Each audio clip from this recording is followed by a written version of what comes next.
This is a video on cold start of a 1969 Scout 800A with a Cummins 2.8 liter turbocharged 4-cylinder. First we'll check the temperature.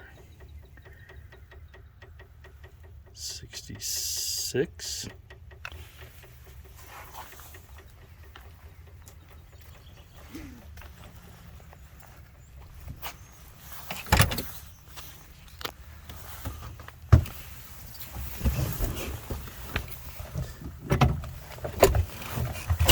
Cold on the temperature gauge.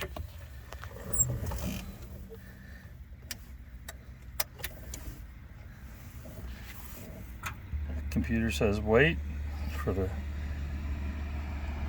intake heater grid to heat up the engine.